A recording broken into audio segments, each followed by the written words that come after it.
कहीं कोई बेचता होगा, लेकिन ये हमारे अपने राज्य के अंदर की विशेषता है।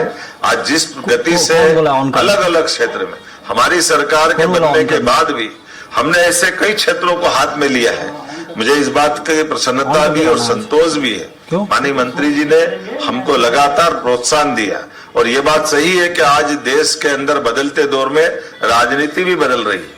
राजनीतिक व्यवस्थाओं में प्रांत के अंदर की प्रांत के अंदर कई एक दूसरे से जो कटुता भी यशस्वी प्रधानमंत्री के आशीर्वाद से न केवल कटुता खत्म हुई, बल्कि स्वस्थ प्रतिस्पर्धा चालू हुई।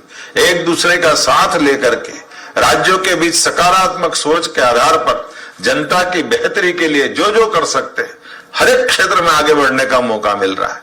और इसीलिए राज्य परस्पर प्रतिस्पर्धा भी कर रहे हैं। बड़ा आनंद आता है जब मैं रीजनल इंडस्ट्री कॉन्क्लेव करते करते कई राज्यों में हमारे यहाँ की विशेषताओं के आधार पर ऐसे जब आप प्रस्ताव लेके जाते हैं, मुझे ध्यान में आता है एक बार कोयम्बटूर गए हम। कोयम्बटूर तमिलनाडु के अंदर हमारे कहा ये कपास तो हमारा यहाँ से जाता है, इसका धागा, कपड़ा और रेडीमेड गारमेंट्स कोयम्बटूर से होता है, हमारे यहाँ क्यों नहीं होना चाहिए।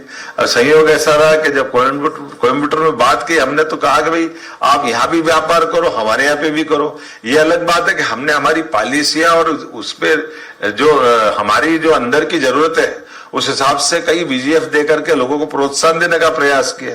अब हम तो निकल के आए नहीं आए, और तुरंत बाद वहां के विरोधी दल के नेताओं ने वहां के मुख्यमंत्री से इस्तीफा मांगना शुरू कर दिया कि आप क्या कर रहे हो, देखो मध्य प्रदेश वाले आके आपका रोजगार छीन जाएंगे, ये आपके लिए एक चुनौती आ गई।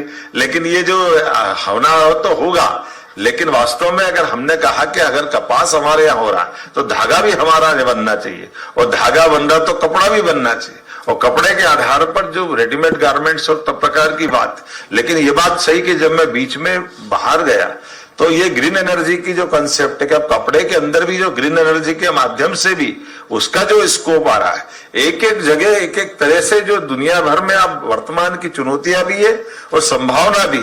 ऐसे में हमारे लिए भी ये बहुत अच्छी बात है।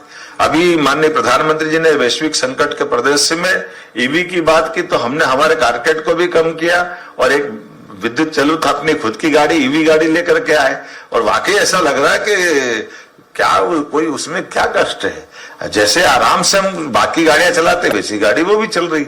और दूसरी महत्व की बात, जैसे आपने कहा है कि अब तो हमने किसानों के लिए भी, जब हमने अपने राज्य के बजट की दृष्टि से कहा कि बजट को 5 साल में डबल करेंगे, तो हमारे खर्चे कहां से बच सकते हैं। हमारे लिए आय भी बढ़ना चाहिए, लेकिन आय से ज्यादा जो हमारे खर्चे बच सकते हैं उसमें एक बड़ा हमारे लिए रास्ता बना कि हमारे पास किसानों के लिए जो हम सब्सिडी देते हैं बिजली पे, अगर हम सोलर का लाभ लेंगे तो किसानों को बिजली भी देंगे और हमारी सब्सिडी भी बचेगी।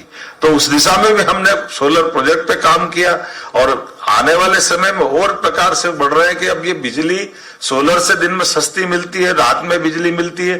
तो हमारे किसानों को एक रात का कष्ट है कि रात के समय में सांप, बिच्छू और बिजली का करंट लगने की गिले में खेती में उनको जाने की जो संकट है, लेकिन ये बात भी सही कि उतनी बिजली भी उपलब्ध होना चाहिए।